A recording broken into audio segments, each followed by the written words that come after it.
Hello, my name is Joe Cohn. I'm the Director of Policy for the Heterodox Academy, and welcome to today's webinar on the Trump executive orders on diversity, equity, and inclusion and their implications for academic freedom in higher education. I'm joined today by Dr. Anna Krylov from USC. Dr. Krylov, I met just a few weeks ago at a conference she organized at USC on censorship in the sciences. It was a really wonderful, wonderful conference. I'm going to post links to videos so you can catch the conference on our YouTube channel. Dr. Krylov is a chemistry professor, and I'm really pleased to have her join me today for what I hope is an engaging conversation about the wave of federal actions that have taken place since the Trump administration was inaugurated. So, with that, I'm going to do a very quick rundown of some of the documents that we're talking about today. We're going to do a deeper dive into them throughout the conversation. I want to make sure that we have plenty of time for questions and answers. So please send them to us through the chat. And I think we're going to have a very spirited conversation today. So let me just dive right in for a moment and start with just a list of the executive orders.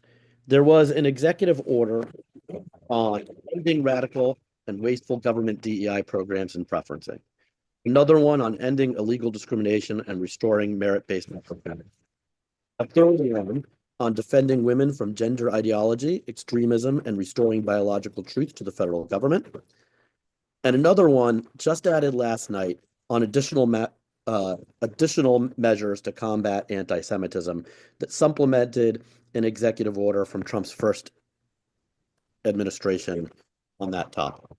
But then there were a bunch of other documents that were released, including a Department of Health and Human Services email pausing communications on all of their matters and pausing the release of any documents on any policy questions. I want to just take one moment to briefly let you know that we might be joined today by two of guest cats that were unscheduled to join us. I apologize if they create any disruption to our proceedings, and hopefully Comet and Celeste will give us time to talk without further interruption. But and other documents, just to turn back to the conversation, include a email from the National Institute for Health suspending all travel, and an email memo from the Department of Energy's Office of Science that ended peer plan requirements. And then finally, there was an Office of Management and Budget, that's the White House's policy wing, a memo that temporarily paused agency grant loan and other financial assistance. And it was a pretty wide sweeping document that we'll talk about throughout the day. That memo was rescinded yesterday as well. So with that, I want to turn it over to Dr. Krylov to give us a brief kind of rundown. Actually, Anna, don't feel the pressure to stay so brief. Take the rundown that you need to give us the context of what the Trump administration was responding to. All right, okay, let me share screen. And I prepared a few slides that present what I would call dispatch from the trenches, by which I mean that I'm a practicing scientist who has been involved in funded research since 1998, and things like these executive orders have very direct implications for my everyday life. So the executive orders explicitly mention merit and talk about restored merit-based opportunity and dismantling DI. And there is a good reason for these orders. So the reason why they are needed is that in the past number of years, scientists, including myself, observed with great alarm how merit-based practices of doing science, such as hiring people, teaching, funding, have been gradually augmented and sometimes even replaced by social engineering and by DEI-informed practices.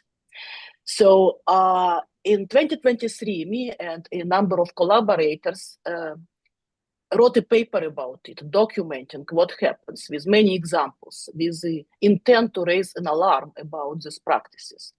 And this paper, interestingly, the only outlet that we were able to publish this paper was a journal of controversial idea. So the idea that merit has to be defended is highly controversial. So now, today, I'm not going to talk about all this phenomena, and I'm going to focus only on one aspect, but I think it's the most important aspect for science. This is funding, because without funding, there is no tenure, there is no research, and merit-based funding is the cornerstone of the successful scientific enterprise.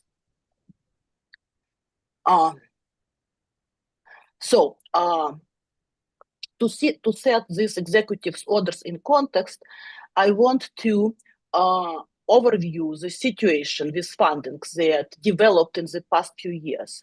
So President Biden issued 2 executive orders, which compelled funding agencies to promote DEI.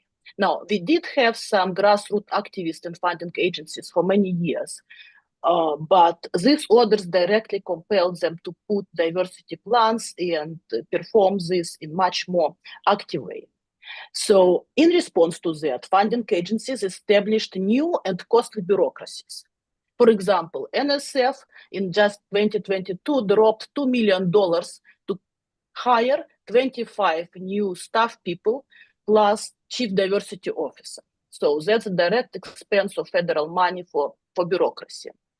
Now, federal funding agencies also started to divert significant funds to pure DEI programs, and I will give you examples of that. So here I put several papers. One is ours, Politicizing Science Funding Undermines Public Trust in Science, Academic Freedom, and Unbiased Generational Knowledge. There is also this report from the US Senate Committee that documents this phenomena, and I also highlight a short paper by Lawrence Krauss. I will return to that. So federal agencies diverted significant funds to DEI, and I will give you some numbers. But on top of it, and that's what is described in our paper, pure mundane technical grants of the type that I write, for example, and develop some computational techniques to study this or that. Funding agencies started to require diversity plans, which are, as I will show you, just loyalty oaths. So you have to put these diversity plans in order to get your technical research funded. And that was described in great details in our paper.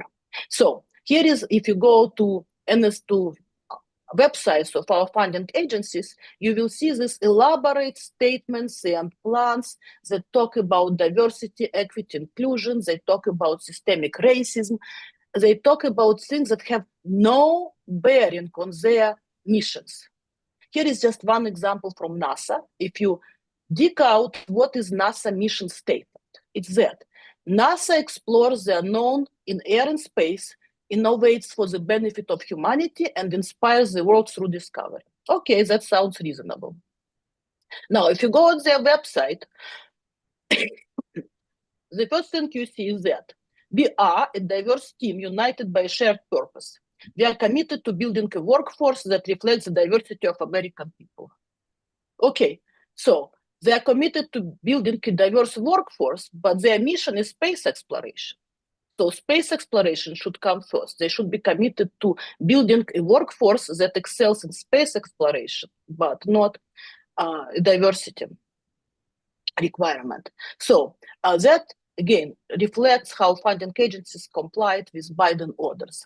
Now, here are some numbers just to show you what does it cost us, scientists and taxpayers. So this is a table from this report that I showed previously from the US Senate Committee that analyzed NSF funding, National Science Foundation, is our major funding agency, very important for fundamental science. And here they show total funding dedicated to DEI proposals. So that's proposals that pure focusing on DEI, and I will show you examples of them so you will get an idea. And how much percentage of annual funding is dedicated to DEI. And you see here incredible increase, and you see that 27% in 2024 were given for DEI research proposals. Now, that's an incredible amount of money. Now, Lawrence Krauss, in his paper, decided to check this data, and he did little cute experiment. He took abstracts of funded proposals in 2023 and ran them through ChatGPT, asking to figure out whether proposal is pure science or pure DI. And here are his numbers. So according to his analysis, total DI awards amount for 11% of NSF funding in 2023. Now, that's less than came from this report, but doesn't matter. Whether it's 11%, or 20%, or even 5%, it's really wasted money, money taken away from actual science. Here is an example of this type of proposal. A while ago, this paper published in Nature Chemistry caught my attention. It's a remarkable paper that makes a statement that critical race theory should be introduced and integrated in chemistry education. So just think about it. I say nothing against critical race theory as a philosophical endeavor, but the paper talks about not studying it, but integrating it in chemistry instruction. So I looked at the author of this paper, who is an assistant professor and educational psychologist, and on his website, he lists his funding. Now look at this. It's all from National Science Foundation, and he gets like all these grants for things like examining blackness in post-secondary STEM education through a multidimensional, multiplicative lens. Sounds like a gibberish to me, and it probably is. But what is shocking is that the single investigator, who is still assistant professor, amassed $13.6 million for critical race theory. Just that. Now, to put it in the context, a single PI grant from NSF for 3 years is about $500,000. So this number amounts to more than 80 years per PI funding. You could fund a person for 80 years, or you can fund 80 chemists for 1 year with that money, doing real chemistry. Here is another example of NSF-funded research. So this paper generated a lot of attention for good reason, because it's a paper published in a respectable physics education journal, and the title is Observing Whiteness in Introductory Physics. And so here they talk about mechanisms of reproduction of whiteness in physics, and one of the exhibits, one of the smoking guns of whiteness, is that students are solving problems on whiteboards. So that's whiteness in physics. Now, interestingly, this paper acknowledges NSF support. Here is the grant number. Here is another example, last one. So it's a big project funded by many grants called Quantitative Critical Quant-Crit Research. And you can read what they do. What I want to emphasize that right off the start, they define what they do as follows. Quant-Crit researchers take as a fact that structural racism and sexism plague US economic, political, and educational systems. So they do not investigate whether there is a systemic structural racism. They take it as a fact, as an axiom. And then, they formulate their goals. Quant-Crit researchers commit to disrupt narratives that frame minoritized students as deficient and disrupting oppressive systems through anti-racist and anti-sexist work. So this type, it's not really research. That's the reason I have research in quotation. It's promotion one very specific ideology and activism. This is funded by NSF. Now, so these examples show how money that can be used for research, for doing chemistry, biology, physics, are taken away and given to purely ideological activities. Now, on top of that, as I said, money that do go to research, to fund technical proposals, the funding agencies, in response to Biden executive order, introduced requirement to provide, in addition to your proposal, diversity plan. So here is an announcement from Department of Energy, where they say that PI need to promote peer plan, which should describe the activities and strategies applicants will incorporate to promote diversity, equity, and inclusion in their research.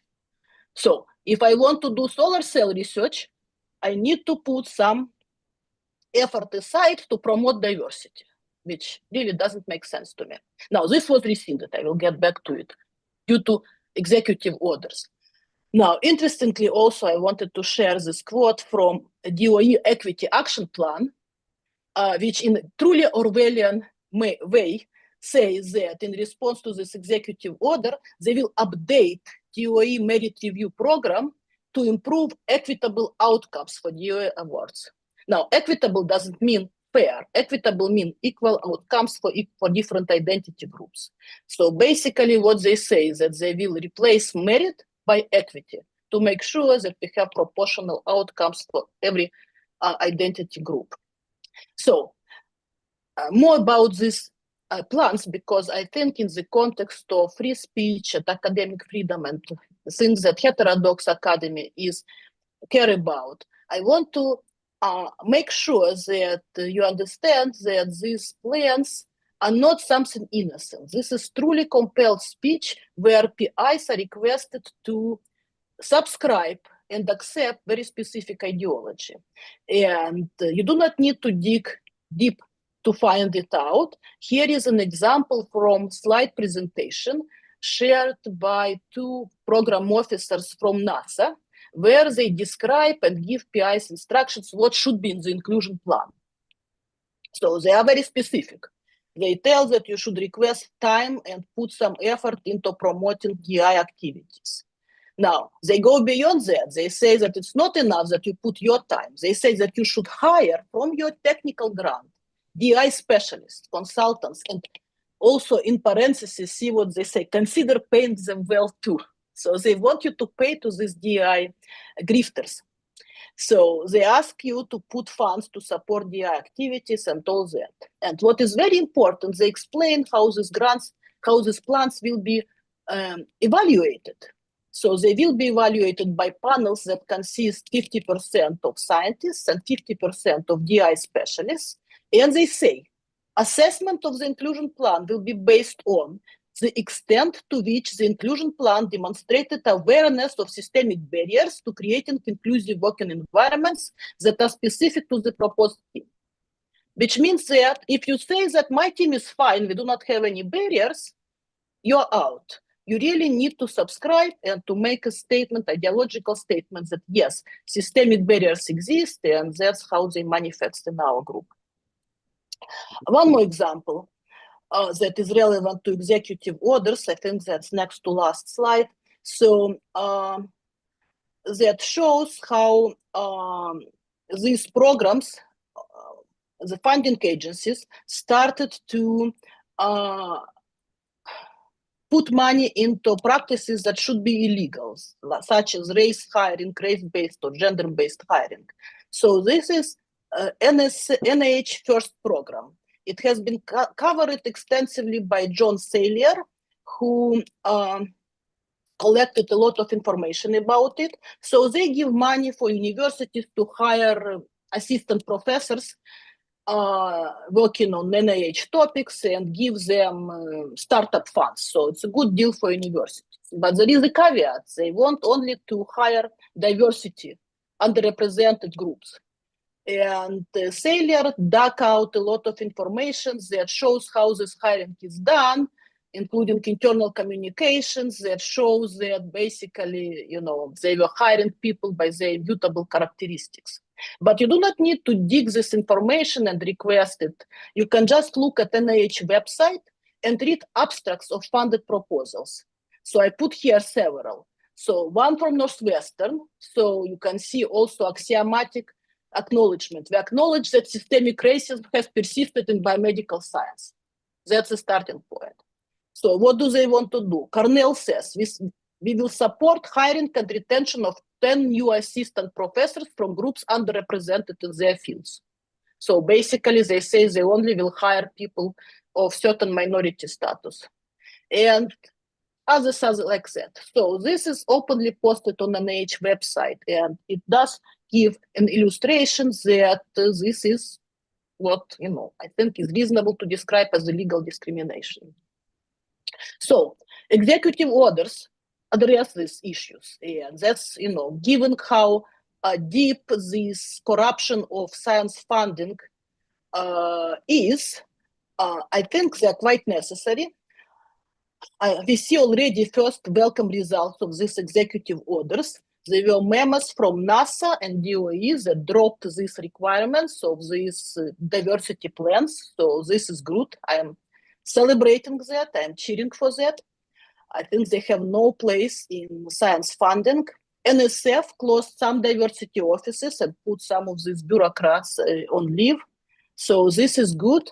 So I think we do see some very good outcomes for science already, but I should emphasize that I'm a scientist. I am not a policy person.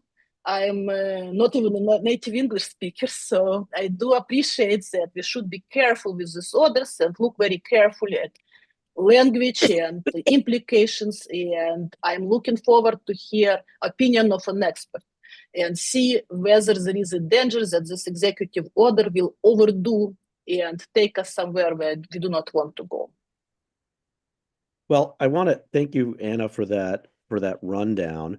Uh, Heterodox Academy has been concerned for a long time about the way that potential DEI programs, some of them have been used as political litmus tests in the hiring and firing of faculty in the tenure process. We've also been concerned about requiring research to go through DEI filters across the board as being too ideological as well.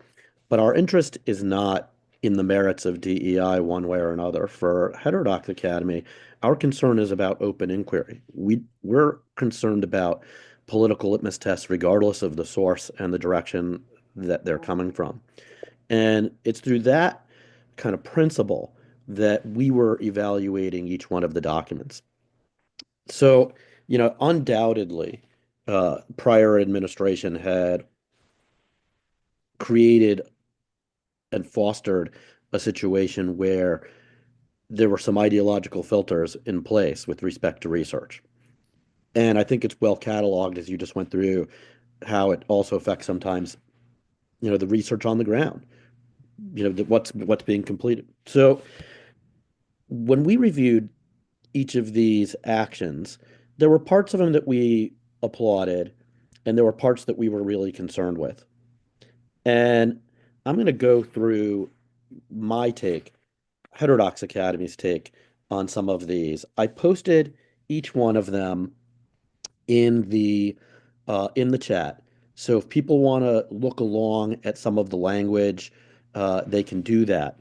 But I'm going to start first with the executive order on ending radical wasteful government programs and preferences. And I think that,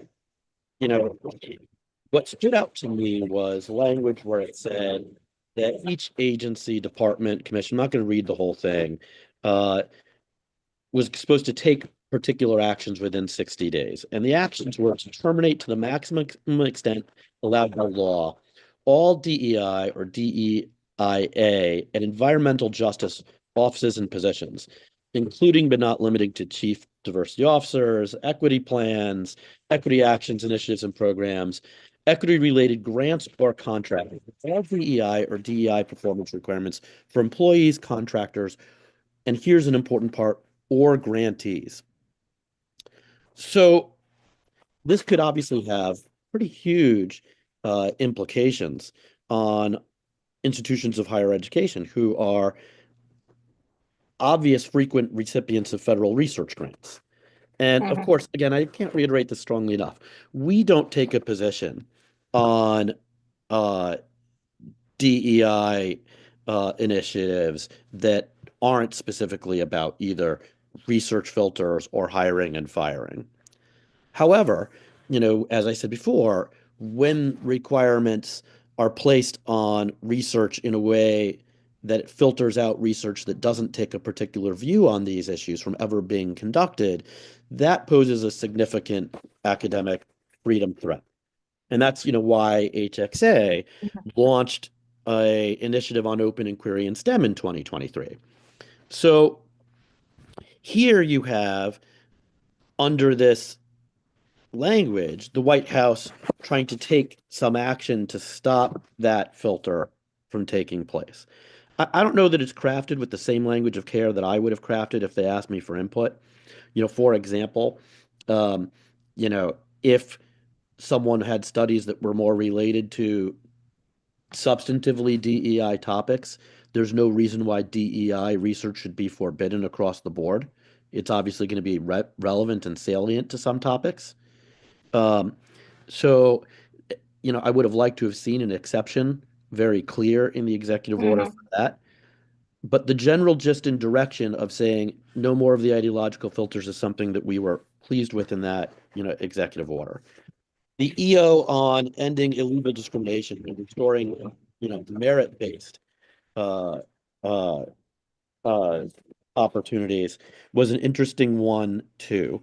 Uh, it instructed the Attorney General and the various different agencies and the White House OMB to prepare a report within 120 days on a strategic enforcement plan to identify federal measures to deter DEI programs or principles that constitute illegal discrimination and preferences.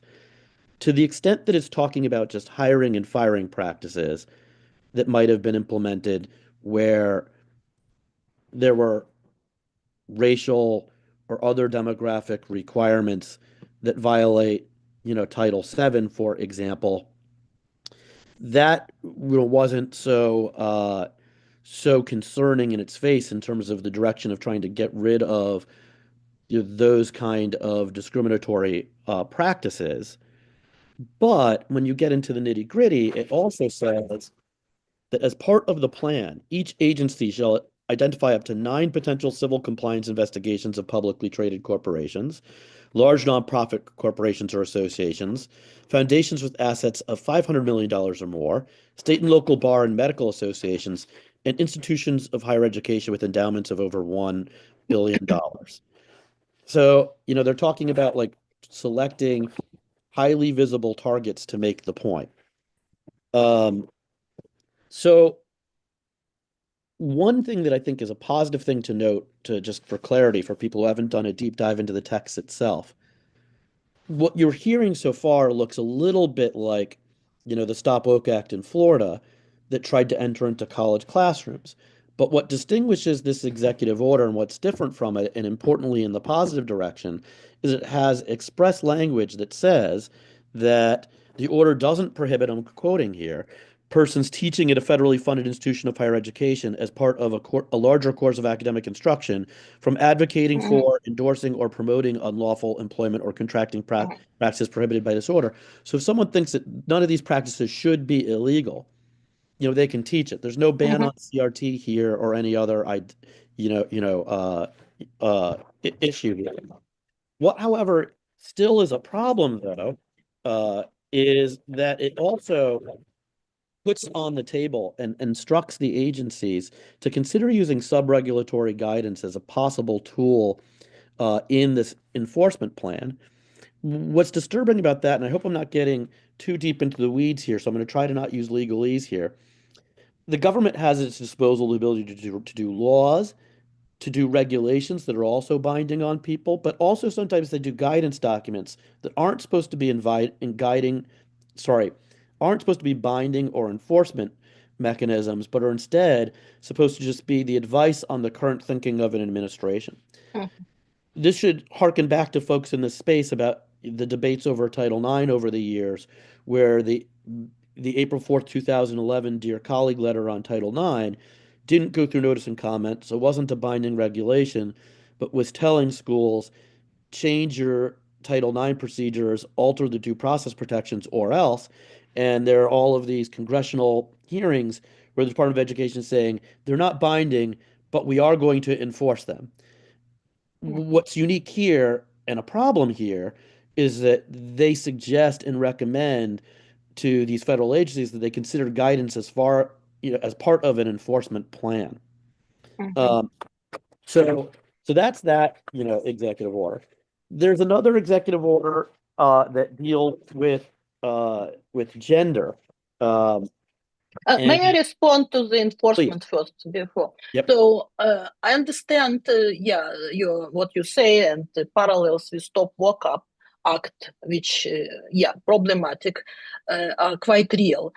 But I do think that some very strong enforcement is needed because what we observed in the past few years is that many universities were acting in bad faith. Not only they enthusiastically complied with these illegal programs, like NH First when they went and hired people by race, by gender, in direct violation of equal opportunity employment, but also they acted in bad faith. It was very clear when Supreme Court passed decision outlawing affirmative action in college admissions. Many university presidents, including big shots, spoke on record, issued official statements saying that the work will continue. And within universities, there were memos and training telling people how they can circumvent this restriction and how they can cheat and continue using race in college admissions. So we do see some, bad faith here. And because of that, I think some extraordinary measures might be justified. Well, I think that there is a question about whether or not, even if you think that bold, action is necessary, whether or not it's okay for it to be imprecise. And my view is, and Heterodox Academy's take is that we're not looking to replace one set of political litmus tests with another. So as we go through some of the documents, you'll see, that some of these pose very specific, political litmus tests where you can do research in one direction, you can't do it in the other direction. And even if you and I agreed that one particular direction was likely to be, you know, bunk or Mm-hmm. unpersuasive or a waste, you have, free speech concerns, you have open inquiry concerns when Mm-hmm. governments, particularly political appointees, are saying research can look into whether this it can promote this idea, but it can't promote that idea. Okay, so And that's a that's very important language because looking into something, it's not the same as promoting something. And examples I put, they show that this type of proposals were promoting something axiomatic, and they were not looking into something. And that's, I think, an important distinction that we need to look at. So it's okay for government to ask to say that research grants should not be promoting. Actually, my opinion is that research should not be promoting anything. Research is not about promoting ideas, it's about discovering the truth. And any research that degenerates into activism and promotion is questionable. and the language that we're going off here for a moment comes from the EO on defending women from gender ideology, extremism, and restoring biological truth to the federal government. There, the provision says federal funds shall not be used to promote, and the key word that Anna and I are going to debate in a moment is promote gender ideology. Each agency shall assess grant conditions and grantee preferences and ensure grant funds do not promote gender ideology. So grant funds can be used in your mind here under this language, I think it's clear, Mhm. to criticize gender ideology. No, to study gender ideology No, and no, to carry I, out research with open-ended mind, collect data and present data in non not committed ways, so that's fine. But if you have something that says that okay, we will look how we can uh, so promote further affirmative care without research on whether or not it's justified, that's promoting. So there is big difference between promoting and investigating. I can accept and agree from a general perspective that research is probably better when it's not fishing for a correct answer and when it doesn't have a conclusion in mind. I don't think that we disagree on that point. But you're looking at specific language in an executive order, and the government Mhm. says you may not promote. You may not promote. It does not say you may not condemn either. It just says you may not promote. You cannot go in one direction. It isn't talking about neutrality there. There are three versions. There's neutral, there's pro, and there's con. They're not saying research must be neutral. They're saying research can't be pro. And my view is that that is itself putting a thumb on a scale, even if I agree with you that neutrality on research is better. So that's kind of the issue that I'm Mhm. flagging here when I talk about imposing one set of preferences versus another set of substantive I agree. I preferences. agree that the Yeah. better language would be the research should not be promoting ideologies of any type, but should focus on finding objective truth. That's it. Yep. And I just want to just to clear the deck on EEOs real quickly, with the time that we have. I'm only going to spend a minute talking about this for now. There was an executive order last night on additional measures on anti-Semitism. I reviewed it pretty quickly. So I'm going to do a deeper dive looking into it more carefully down the road. It re-emphasizes without repeating that the first executive order in the first Trump administration is still in play. That one required the Department of Education and the Department of Justice to use the International Holocaust Remembrance Alliance's definition of anti-Semitism in campus disciplinary proceedings. That's a controversial move. It's one that Heterodox Academy is critical of uh, uh, because we think that there are better tools to address anti-Semitism that don't have free speech concerns. I don't want to side rail this conversation into that one, other than to acknowledge that it's part of the wave of things that happened in the, Mhm. in this first week, and that and that we're mindful of ways that it might impact, academic freedom. Um, but I really want to talk about some of the other, documents here. So the first kind of thing I'm trying to, in my mind, to think it through in the order of events as they unfolded. You had the Health and Human Services email that suspended, communications. That isn't Public communication. Only what's public communications. Yes, public communications, yes. And that's not necessarily unusual during a change in administration. I want to be clear on that. Administrations have differing views and political takes on issues, and it's not uncommon during a transition for administrations to say, "Hey, before there are public edicts on issues, we want to make sure that it's consistent with our new messaging." I think that there was at least one level that to me appeared to be broader than in the past, which was a disruption of apolitical communications as well, just like data that would be released as a matter of course, even without editorializing, was also Mhm. suspended. And I think that that could have had adverse impacts on some research. I don't want to overstate or understate that, I but think they specifically said that publishing papers is okay. That was a memo I received from our university, emphasizing that communications with the journals and publishing, submitting to papers is not affected. But you're on the recipient end. I'm talking about the agencies restricting their own expression, which you can do under the government speech doctrine to say, the Department of Education isn't going to make any new announcements about something, or Health and Human Services, in this case, is the source of this memo. We're not going to make any announcements until we can make sure that what we're saying isn't the case. But to the extent that there was any data that they themselves were responsible for releasing, my Mhm. understanding is some of that was paused by that memo, and might even still be paused. And then there was, on the heels of that, an NIH email that went out that suspended travel. And there was some debate Mhm. about whether or not uh, Biden holdovers issued an overbroad travel ban to make the administration, look worse, or whether or not it was the administration on its own saying to do it. But the administration didn't clear up and say, nope, we're not imposing this travel ban. And in fact, that travel ban is still in effect. So Mhm. presumably, if it didn't have the Trump administration's blessing, we're now several days into it, they would have clarified as they've clarified with other things. I understand that's an assumption, but it's an assumption I feel pretty confident in Mhm. making.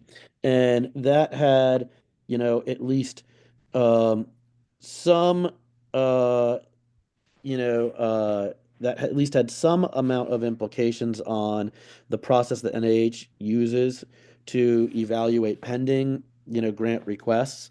Mhm. I understand they do it, I think, quarterly. You gather to review proposals, and there were 60 that were on the table that couldn't proceed because they were ordered to Mhm. stop while NIH is reviewing the criteria for, supporting grants moving forward. Um, I wouldn't mind your thoughts on that. The two competing thoughts I've heard is, whoa, really a tremendously huge disruption. Even a small and short disruption to research can have long-lasting effects, particularly when you're studying the impacts of drugs on a populations in the middle of a course. The alternative point of view I heard was, yes, it's disruptive, that's no doubt, but we've had other disruptions in the past, for example, for COVID, for non-political reasons, and Mhm. sometimes the research community just has to roll with those punches, and that it's important to get the criteria right if you're going to be distributing Mhm. tons of money moving forward. I wouldn't mind your thoughts on that, Mhm.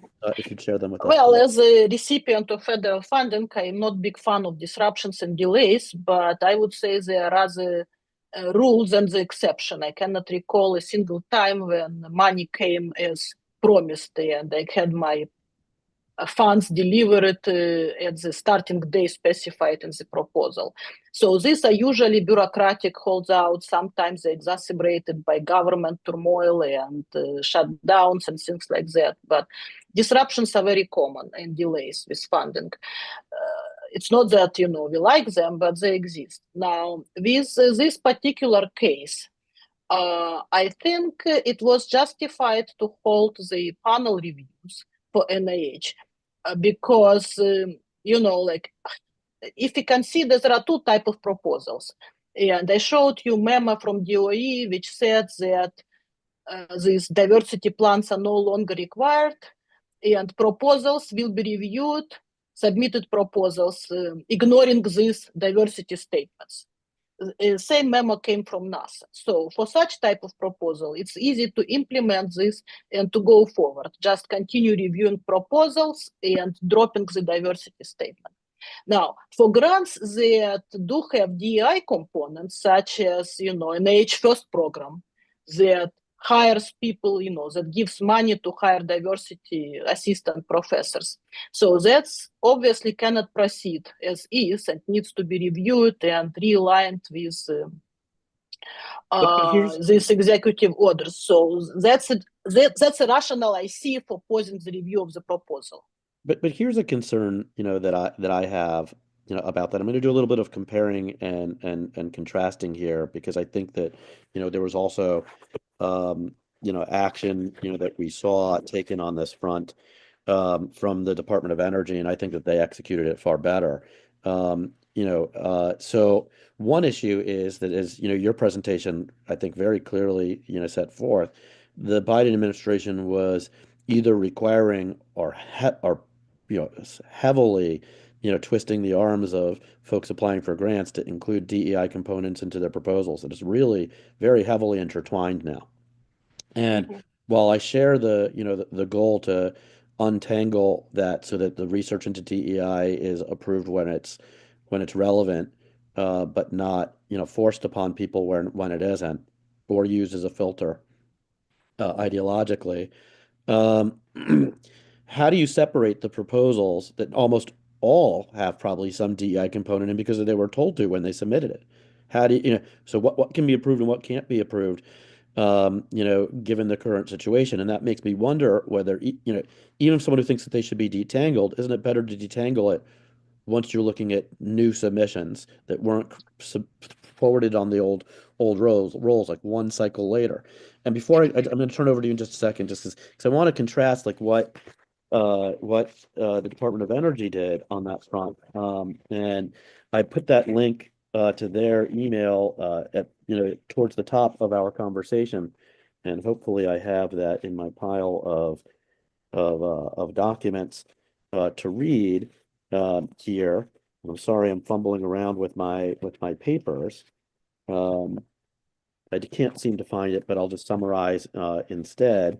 What they ended up saying is, to the extent that you attached up here, yeah, I didn't find it. Here it is. So they sent this email out on January 28th, which said, that DOE is moving aggressively to implement the executive orders directing the suspension of diversity, equity, and inclusion policies, procedures, programs, activities, and reviews involving the related to DEI objectives and principles until further notice, and requiring using and enforcing community benefit plans or enforcing Justice 40 requirements, conditions, and principles and loans, et cetera, et cetera.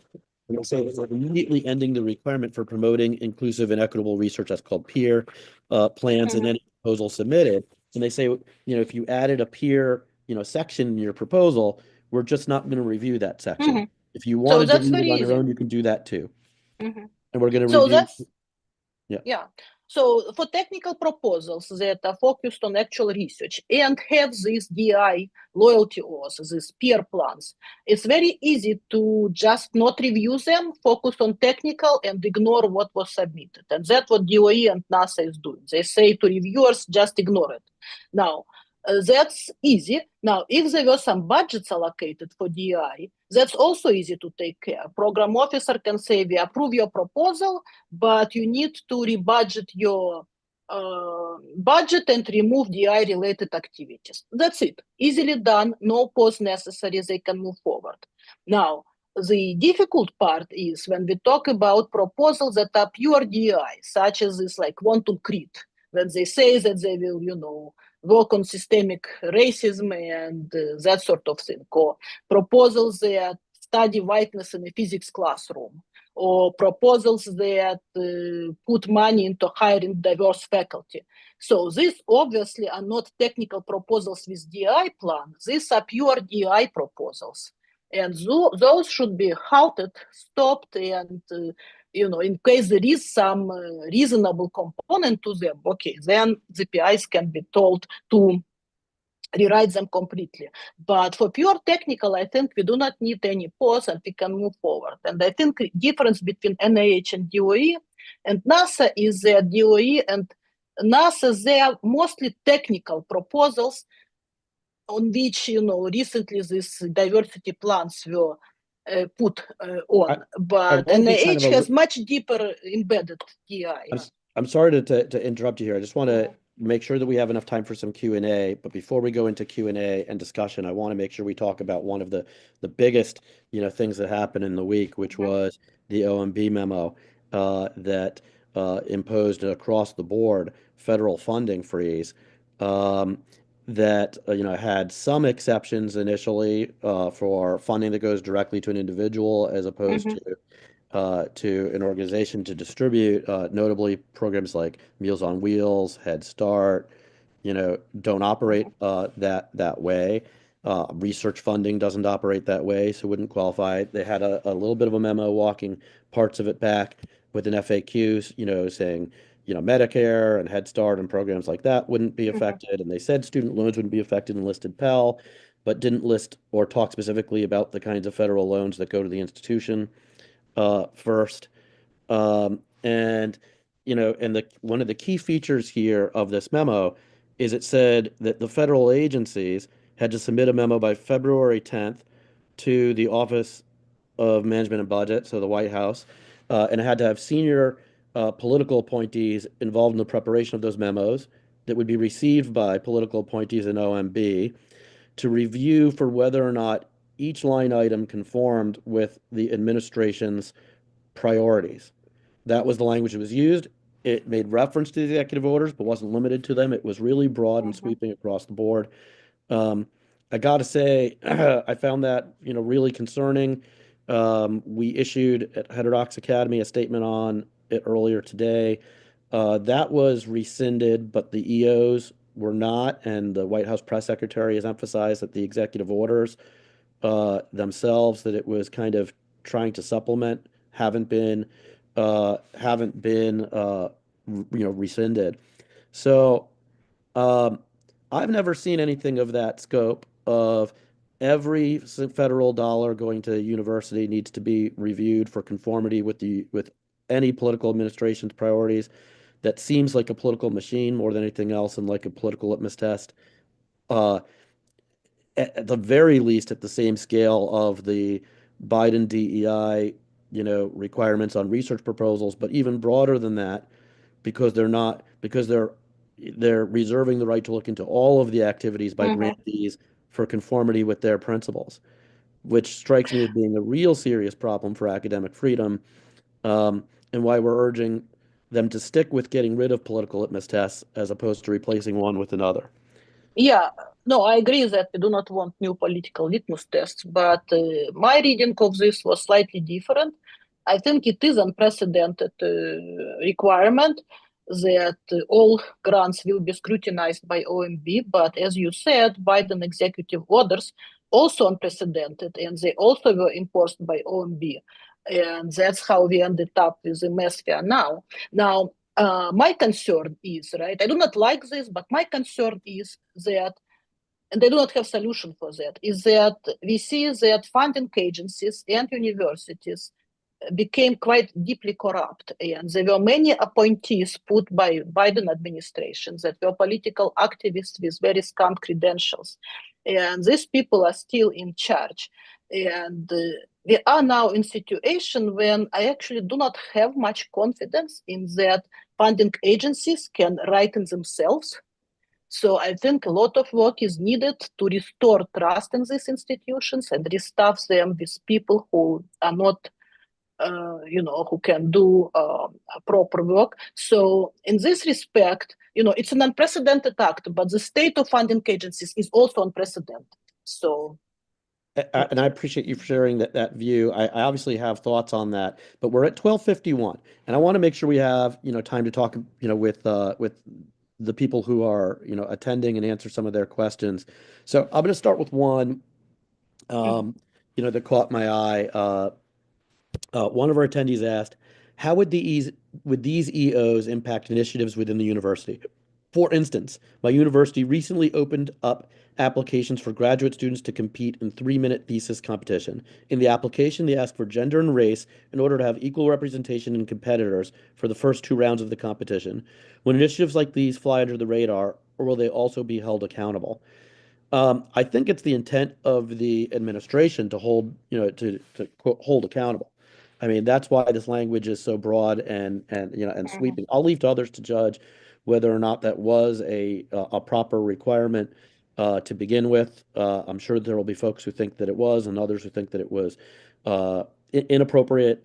But they're trying to squeeze out all of these kind of things, and they're reserving the right to do it pretty broadly. And that's kind of part of one of the issues here is the vagueness in the documents that has, as I understand it, University General Counsel is really scrambling in departments. I've heard that there are still hiring freezes and graduate students who are up in limbo across the country because even if this memo was rescinded, the administration has expressed its intent on what it plans to do, and with tens and tens and hundreds of billions of dollars on the line each year, you can understand why folks are being cautious. I hope that answered the question. Anna, did you have something you wanted to add on that? well, equal opportunity employment forbids hiring by race and gender. So it's not a new thing that universities should not be using gender and race when hiring graduate students. So if they are doing it covertly, now they are in a spotlight and there are new mechanisms to hold them accountable. So I think that's a good thing. So one of, our attendees asked the question of what suggestions we have for advocating for greater nuance. Um, I would say that I would focus exclusively on eliminating hiring and firing criteria that have demographic requirements. Mhm, Um, also, in promotion processes, not just tenure, because obviously we have faculty who are adjuncts and at all different levels mhm, that shouldn't be subjected to those. Um, I would talk about moving things in the forward direction instead of looking at backwards awards. That was mhm, another aspect of the OMB memo is that it was suspending dollars that were already allocated by Congress, which poses separate constitutional separation of powers issues. Um, and I would say that with research dollars, rather than say, thou shalt not research X or Y, I would much rather than say we're no longer going to be having these or any other political ideology filters that will automatically get something disqualified from contention. and no longer require them as entry level points at each one of these Mhm, agencies. And I would do that at the very next research cycle moving forward, mhm, so that everyone can proceed under the same rules when things haven't been submitted. And I'm not opposed to them just eliminating those parts of the proposals when it can be separated out easily, but I mhm, am not. But I am concerned about them trying to detangle when it can't be so easily mhm. detangled when it was forced on folks. Um, Okay. I also see a question from, a friend I haven't, heard from in a long time. But nice to see you here. Peter McCullough, from ACE. Um, and, uh, sorry, I lost the question. I'm going to return to that in one moment, Peter, because I saw that you had a question here and my page scrolled and it just appeared off of my screen. Um, but uh, and maybe if you could just repost real quickly. I'm going to go to another question first, and if we don't get a chance to revisit, I'll just reach out to you. Um, we have another person who said, uh, if you've already received a grant, IMLS, but have not received the funds yet, I'm understanding this is still on hold.